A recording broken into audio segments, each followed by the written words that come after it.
Welcome to my party, we're just getting started. A life is a dream or a nightmare scarring. Hand me a drink cause I think I'm going all in. Get me a shrink who can catch me when I'm falling. Cover up my scars, flip the handlebars. Crashing in my car, wake up in a bar. I'll be a superstar, just on my avatar. Hey guys, welcome to Story Demon. I am David C. Hoke, also known as Chris Hoke, also known as the author of Mirov. And joining me per usual is the lovely and talented Celeste Prater. I am the author of Visiting Darkness, and I brought it with me today so you can see. I'm also in the genre of romance books. I have about 15 of them out right now, working on the next one, and also do memoirs. Did Chad Dean from My 600-Pound Life. He got debuted on the Today Show, My 15 Seconds of Fame, and then now I'm branching into screenplay writing. So, yeah, into everything. Yes. So back to you, Chris. And we always like to acknowledge she is a hard-nosed former Marine. Yes, former Marine. I always act right on the show because of her.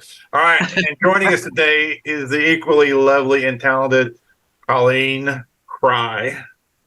She is a beta reader, but not just any beta reader. I have dubbed her my favorite beta reader. That doesn't mean that she's better than the other beta readers. I don't like the other beta readers. I like them plenty.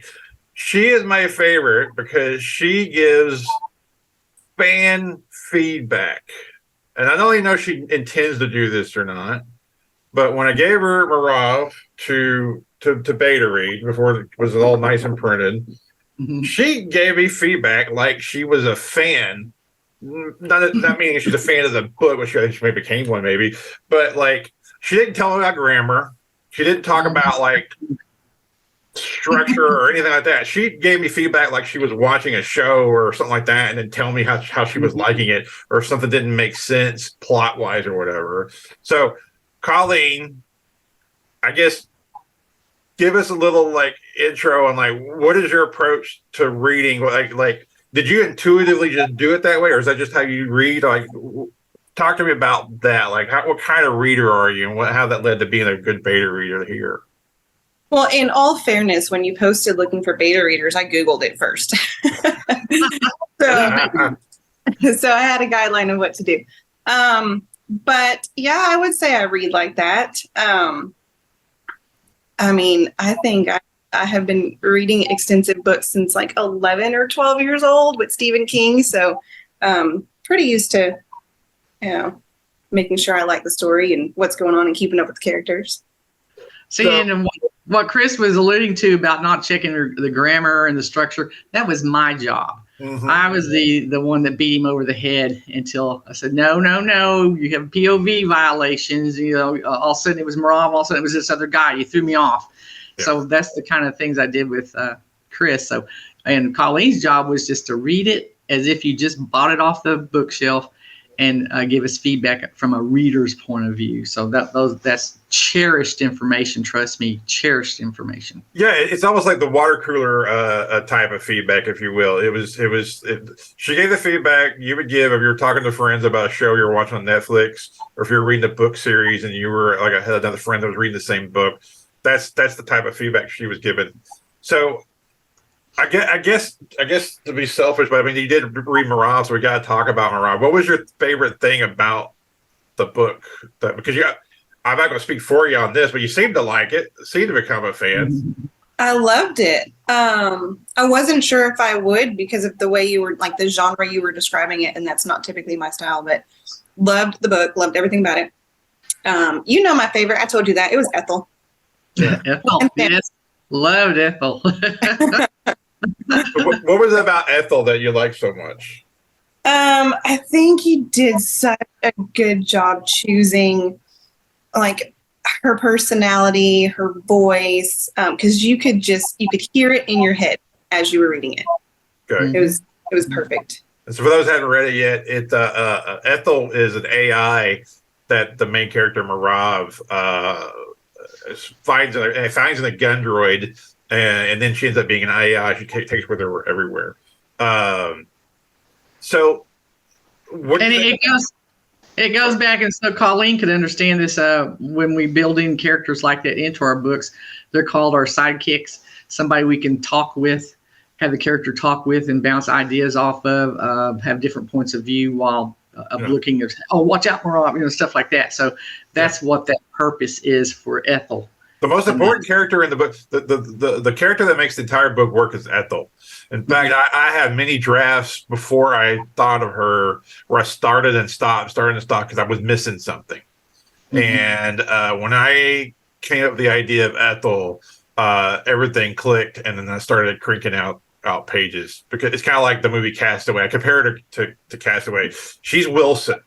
If you don't have Wilson in Castaway, there's no one for him to play off of. So it's just some guy never talking, doing stuff on an island, and that's when you're real boring. Even if it is Tom Hanks and they got a big, massive special effects budget, it's going to get boring. He had to have somebody to play off of, and then Wilson was that. So to me, like I followed her throughout this whole journey. If she had no one to play off of the entire time, I mean, I was literally running out of things to kind of like say and do without her. That's when I would start and stop. But anyway, so like, what do you look for in a book? You know, you're a reader since 11. So what are you looking for? Like, what do you go to the store and you're looking at the shelf? Like, what makes you grab one and not the other?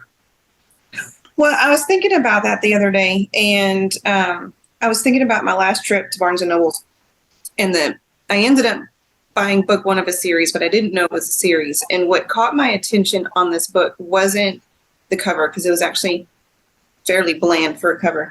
But it was the how Barnes and Noble puts little recommendation cards when employees read the book. Oh yeah. That's what caught my eye for that one.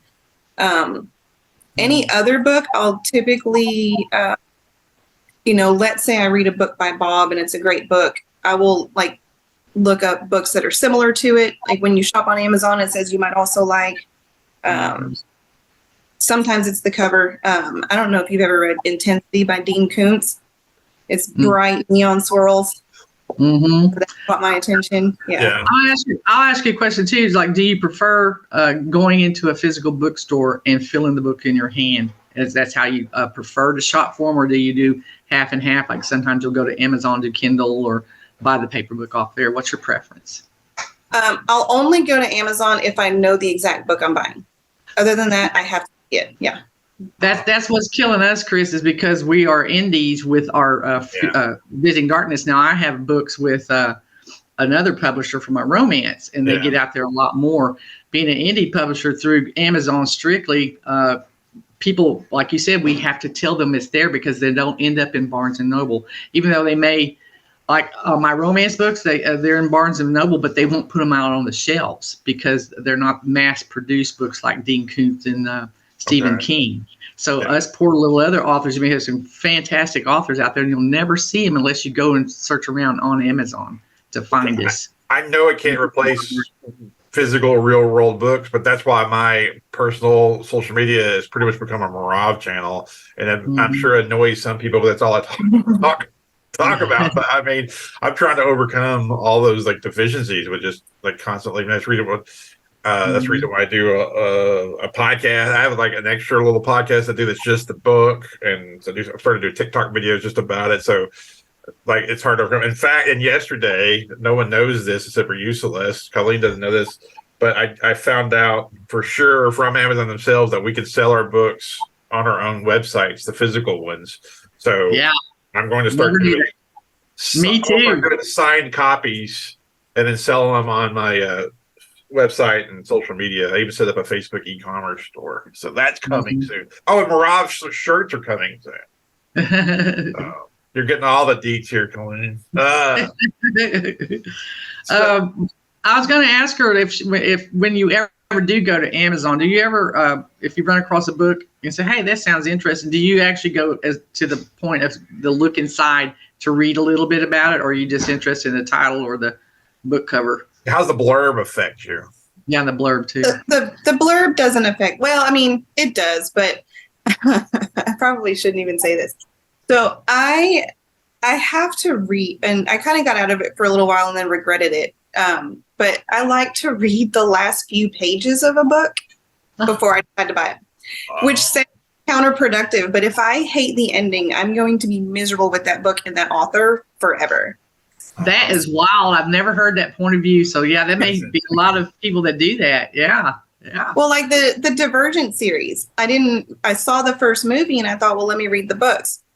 First book was great. Second book was great. And I hated the ending of the third book. And I couldn't even watch the other two movies. Yeah. I'll be darned. And okay, speaking of endings, is it always happily ever after, or do you like sometimes to see somebody doesn't make it, or what's your preference for those endings? No, I just want it. Well, if it's going to be a series, like it's got to be a pretty decent cliffhanger to where I'm excited to read the next one. But if it's just the book, I just want everything wrapped up. Like I don't want to be wondering, well, what happened with this, or where did this person go, or at least if I can imagine what book 2 might be.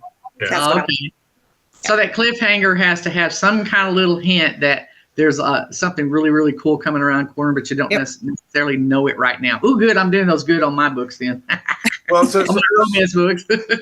So like with Mirov, I knew it was a big damn book, and it was larger than normal, especially a first time author. But I wanted to, at the end of that first one, if that was the only one that ever got written, like it was done. But also plant enough seeds that with book 2 you got tons of stuff, and so I think I pulled that off because you've got this alien threat, and I don't have them show up until about 3/5 of the way through the book, and the main villain is not them; it's their own people versus people basically, but at the end of it could just stop and that's no more, or I could pick up and now that it's aliens versus Mirov and company, and I could go either way. So was that? So you liked it, so obviously that was satisfying to some point to leave it that way. I'm pretty sure that's kind of why I wrapped it up in my feedback to you. Like you could imagine 5 different ways the ending could go in the future. Right.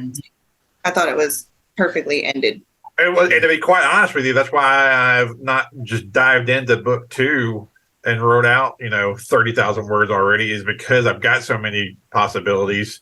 I'm kind of still, me and Celeste have talked about, I'm still kind of like cycling through which one I like the best, because I could go so many different ways. I pretty much just set what I know what I want to do, but I'm not, I wouldn't say I'm 100% sure, but ultimately I see it being like it's to me it's like World War II. In World War II you've got all these different battles and you've got these big major battles, but you also have like spies doing things, you have little resistance and stuff. There's and World War II has a million stories within it, and I wanted to treat it like that. So like there might be one book might be about a major battle, one book might be about some covert mission, and just kind of like go that way. I call them skirmishes. You put your characters through skirmishes. Yeah. Some books will be a skirmish. And some books will be a freaking legendary battle, Exactly. And like in my romance series, I have each, of course, it's, love is blooming, blah, blah, blah. But I also have all this other crazy stuff happen. I call the overall story arc, which it keeps moving on to each book. And there's going to be a finalization to the overall thing that they dealt with that's been behind the scenes. But each book has a happily ever after ending. I don't kill off my main characters. I'm going to kill off the bad guys every now and then, but everyone has a nice finite ending, but that something else is going to be coming into the next book of the series and to the next. And you'll see characters from one book that you dealt with that had a happy ending. They'll end up, you'll see them in different books along the way. So it's like this family you build through there. So I've had a lot of fans say they enjoy that because I'll plant little seeds and they'll say, now I know why that happened in the previous book. So that's the kind of things I like to do for my readers. But I know with Mirov, like I told Chris, I said, take a break. As an author, take a break from Mirov, that big epic. And I finally made him understand what epic means. With anything over 350 pages becomes an epic. Well, like this thing literally weighs 2 pounds. I weighed it, and was it 700 and Celeste and I have talked about this many times. Like, to me, this doesn't feel like an epic. This is just what the story is. Like I wrote exactly the number of words this story took. Right. In my mind, it's not an epic. It's just that's the story. But that's the terminology in the business is an epic. it's an epic. Yeah, which makes it hard for him to go get reviews from professional review sites because they're used to getting their 250, 300 page book, and these people are so busy they read like 5 or 6 books every 2 weeks or something. The professional reviewer. So taking on an epic, 700 pages, they'll probably go pass. So he's going to have a difficulty getting them to the professional review. So he's very dependent on the reader that he's got attention of to, hey, go out there and give me a review if you can. So I wanted to ask you as a reader, when it comes to reviews, if the author's not bugging the heck out of you to get one, like I do to my fans and Chris has been doing to his, do you normally pop out there? I know Amazon will pop up sometimes and say, hey, can you give a review on this thing you purchased? Do you actually follow through on that, or you just go like, I ain't got time? What happens to you about the reviews? I'm one of those people, I'll only leave a review for anything if it's really, really good or really, really bad. Like, I'm not that mediocre person, like 3 stars. Right. But I mean, and yes, the book was long, but I think I finished it in 4 days. Yeah, that's good. You kept giving me feedback, and then when I gave you part 2, did I give you all of it at once, or did I give you all of it at once? You were cranking it out to me, and I've told this to people, and you're not the only one to say this. Like, it's the fastest big book a lot of people said they've ever read. Well, that was the purpose, yeah. And like I taught Chris too, and he understood this, but I really paid attention to him when I was doing editing on his book. Was I said, when you get down to that last page of one chapter, you better have a hook that grabs them in the cheek and pulls them right into the next one. Like I've had some of my fans come back and say, right on the reviews, is like, I read this book in one sitting, and it was like almost 300-page book. And they said, I was 2:00 in the morning. I have to go to work the next day. And I'm mad because I can't put the book down. I was like, yes. But then they're mad at me because they didn't get any good sleep. But that's the whole point, is about that hook to keep you driving through. And I think that's what happened with Mirov. It's just so action packed that when you do get down to that last one, you're like, even when she goes, the last of one of them says, I got to go pee. You're wanting to know in the next chapter, did she go pee? Did somebody try to kill her when she went to go pee?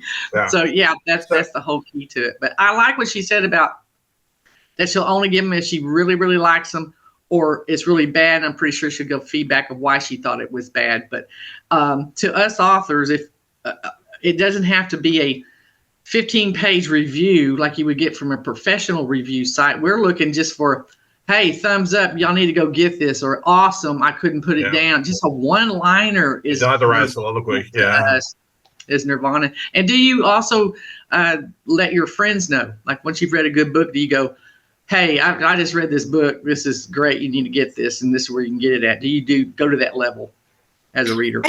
I do, but I think it depends on who it is. Like, I was telling Chris, my son is not a reader. Like, when he starts driving, he's probably not even going to read the exit signs. He hates reading that. But he enjoys some things. And one of the series that he likes is the I Survive series. And so I think he would really, really enjoy this one, because I think it'll keep his attention the whole time. And that's the main thing for him. So I would recommend it for him to read. And I think it just depends on the person. Like, my mom is a big fan of Nora Roberts. I don't think she would like this, Right. So that leads to this question. I wrote a couple of questions that I want to get to. This question is exactly from that. So we at one point had made Mirov 2 volumes, and I never liked that idea, and I knew kind of the back of my mind I was never going to allow that to happen, and I couldn't. That's just not, to me, that the book was not 2 volumes; it was 1. But at one point we were doing it that way. And the end of volume 1 was when she finds out her daughter. Well, spoilers. You got a second to turn it off. Spoilers. I can't ask this question without a little bit of a spoiler. At the end of volume 1, she finds out her daughter is in Houston. So volume 1 end, and then volume 2 picks up in Houston. And I always felt like if we had done that, I didn't know that volume 1 had enough good stuff to force you into reading volume 2, because like the big battles and the big perilous shit all takes place in volume 2. The tower attack, the Jupiter, and then the fight to get her daughter. All like the big set pieces, if you will, are in volume 2. Volume 1 is a lot of like setup. There's action throughout but it's not the same level of action. It's like it's like putting out 2 movies and Act 1 was all you gave on the first movie. Yeah. So if you had stopped at Volume 1, would that have led you to reading Volume 2? Was there enough stuff there? If I had bought it off the shelf, Yeah. probably. Probably not. So like the worst series for me, and I never even got through book 1, was The Gunslinger, because book 1 was so boring. I could never make it through to book 2 and 3. Yeah. So you would not have bought Volume 2 if it was just a Volume 1? Yeah. And that was I instinctively knew that because I knew all, and that's kind of like Apocalypse Now. The big helicopter fight in Apocalypse Now is in the first half of the movie. Well, the second half of the movie isn't as good. The Full Metal Jacket, the training, everybody watches the basic training, but then they turn off the rest of it. I knew it was kind of flip flopped. I knew I had this stuff over here, but all the really awesome stuff was in Volume 2, and that's one of my main motivations. I didn't want to break up the book. Yeah, and the only reason I ever pushed you to try to do that was I was worried about if the size of it, trying to get it into Kindle, and if the price would be too outrageous. It was technical reasons. Yeah. Yeah, it was just too big. How much they would charge you on the Kindle side to host that, and also getting it into print, because I knew you wanted to be in print. Everybody wants to have their book in print. And I was hoping that, and thank goodness, Kindle has improved. Amazon Kindle has improved over the last 10 years, where they were able to do this epic-sized book in paperback. Can't do it in hardback right now, but at least you got it in paperback. So I was very pleased. So that was a good move to push it back to the one full-size epic. And epics are not bad. That's not a bad thing. It's just you worry as an author about the pricing that they're going to hit you with. I honestly am proud that it's so big. I went and looked at a bunch of over 200,000 word books. It's it's a really good company. There's some epic, amazing stuff. Cool story. And it's also bigger. And also it's bigger than some other really popular books. It's bigger than a lot of popular books. And I'm like, to me, it's almost kind of like, well, right out of the gate, I had a bigger book than, whatever. So another question that I really, really want to get asked here, especially since I have 2 ladies here, but mostly with Colleen since she's our guest, but I'm a guy, and I wrote a female protagonist, and on top of that, I wrote a young girl. So it's really a book for both sexes, because there's so much action and violence and stuff that men will love it. If they saw the movie, they would love it. But it's also, there is a highly, highly, highly female perspective to it. So how do you think I did with that? Especially being a big, hairy, balding guy. Well, you were smart enough to start to get a female editor who's a former Marine, so I could actually, connect with her, being a bad butt but still fallible and stuff. So that your smartest move was to start out with getting the female editor. My smartest move in life might have been hanging out with Celeste, but take it on, Colleen. So Colleen, talk to this female aspect of it. What are your thoughts? I think Mirov was relatable for any female, but I think it was a really good job on the daughter. She was almost, she wasn't opposite, but she was so much more different than Mirov, but still developed well that, even as a female with a daughter, I could totally relate to everything that was described about her. Yeah. So I'll give you some funny little backstory that no one knows about while we were doing the editing of this book, and Chris can hold his hand and swear to it. It's I also have a daughter, so he would get down into his deal is, hey, I want to get into the action. So he would just skate over some of this story that with the daughter, like she just did this or did that, or she thought he was doing a setup getting close to this action because the guys want the action and the battle going on. I said, wait a minute, Chris. I think back and said, this is an 8-year-old girl. She would not think that. She would think it a different way, and she would term it a different way, because she maybe have these special powers, but she's still 8. And she'll view it from hey, the colors are pretty or something, versus, hey, this thing was magenta and then it glinted to it. No, they don't do that. So that's where I helped him to remember, put yourself back in that body of that little 8-year-old girl, and I'm going to give you my perspective from a woman of being an 8-year-old girl before, and I also have a daughter that was 8 before. So that's the whole thing we want to let these authors who we're trying to talk to out here is relatable characters.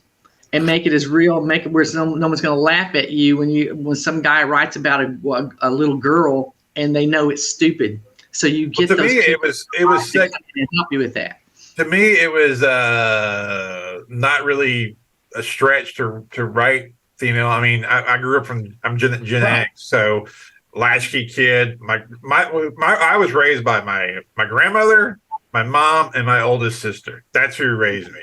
Mm-hmm. So oh yeah, you definitely powerful women. That's like a given to me, and I think a lot of guys of my generation. That's like a total given. There's no, there's even a theory amongst the African American community that women are even more powerful in that community because they're all so raised by single mom households that there's a different level of you did a fantastic job as far as getting the aspect.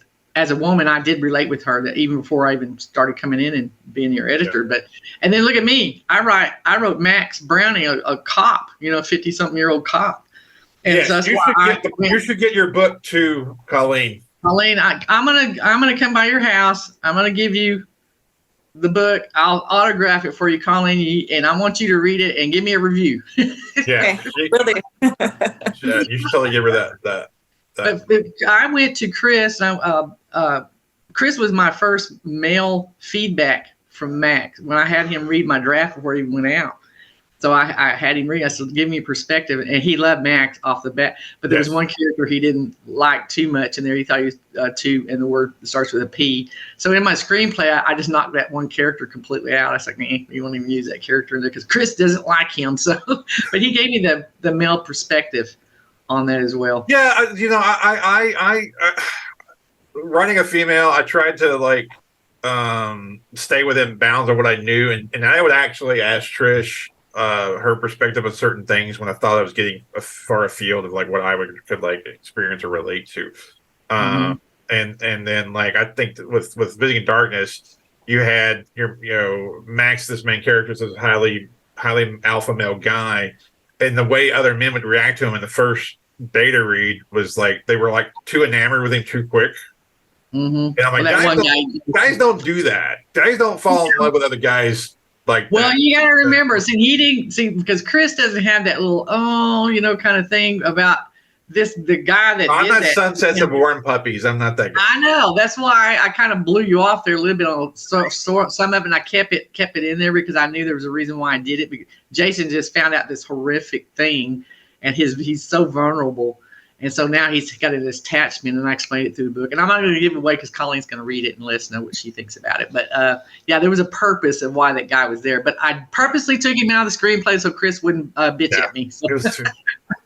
So what do you think about the villains? I struggled with the villains in Mirov to a point. That's the reason why I added the whole drug addiction. What was your thoughts on the Devlin and the whole bunch? What did you? I don't think that his character would have been as good as it was without the addiction, for sure. Yeah. Yes, I agree with that. Mm-hmm. Yeah, and the description of it too. I mean, you could just picture that whole book in your head as you were reading it, but that was just that just made it perfect, I think. The other one is the president, Captain, what's his name? Governor, yeah. Man, I spent that whole book sitting on the fence. Is he good guy or bad guy? Because you just couldn't. Yeah. He would say something, you're like, good guy. And then he would say something else, and you're like, But so I think that was my favorite part of that character was it took the whole book to figure that part out. Yeah, he did a really good job with that. Well, and honestly, the answer is he's both. I mean, he's a guy put in a position where you have to be an asshole, and you can't be, touchy feely, and so he has to act like an asshole. The problem is he has this adopted daughter, and he was an asshole to her. He didn't turn off being an asshole. I mean, that's just what it comes down to. It was just hard to be an asshole for everything you do in life and all of a sudden be a dad to this one person. So that was, and I think that, this might be too much of a spoiler, but at the very end, she equates the villain to the governor. And I felt like that was like a cathartic moment for her to get, she was killing the bad guy, which I mean that should be no surprise. It's a movie, you know they're gonna kill the bad guy. She's killing the bad guy, but in a way she's getting that aggression out on her adopted dad. You know, it was kind of like a cathartic moment. Now here's something very interesting, and we're running real short of time. We're not to the 2-minute warning, but we're getting close. Like I didn't really consciously put a lot of like deep, meaningful subtext into it. Did you take from it anything like that? I mean, it wasn't as conscious of I did, like any kind of like this represents this and this represents that. Are you that type of reader? Did you even read anything like that in it? No, I don't think I'm that type of reader. I really just focus on the story. Yeah. And characters relate to each other, not deeper. That's interesting because I kind of write that way. Yes. I write that way. The story is what matters, right, Celeste? Mm-hmm. Yeah, and what she just nailed it because I've had, and I'm sure Chris will get some too, of a reader come out and give a review and they're mad because your antagonist wasn't bad enough or something, and you're like, okay, that is just your particular thing. They should be looking at the story overall. You know, okay, let me write a book just for you where this guy's a little bit meaner. You know, so you can't please everybody. So I like the aspect of just saying, hey, I'm just going with the flow with what this book is trying to tell me. I'm not going to make a judgment as far as I wish Devlin's name was Dan, you know, stuff like that. But, you know, so that's great. You're a good reader when you look at it from that aspect. So Now, we are at the 2-minute warning now. Yeah, let's do our little sign off then. Well, I think we'll give the last word to Colleen. You got anything you'd like Yes. to put out there about the book or reading or message to others? Because our goal for this channel is for other authors to read this or watch this. Watch this and learn from your perspective. So you got any final thoughts? Like, don't do this to you. Like, I hate it when you jump back and forth in people's heads and stuff like that. I hate when I see very, very few descriptions of something. You know, I have to try to build and play around with it. And then later on, you tell me that the description. Okay. Yeah, we're running short. Colleen, last word. If that description is more than 2 paragraphs, I'm skipping the whole thing and moving on. Bingo. Yeah. Bingo. Don't tell me what a tree looks like. I get it. Got it. All right, so then that might be helpful because that's what I did, and so maybe other people can learn from that one too. So, all right, Celeste, you're the Marine here. So what do we do here? You're going to salute. All right, Colleen, you got to salute it. You guys part of the thing. You got to do it. And thank you so much, Colleen, for being here. Semper Fi. Semper See Fi. y'all next time. Bye.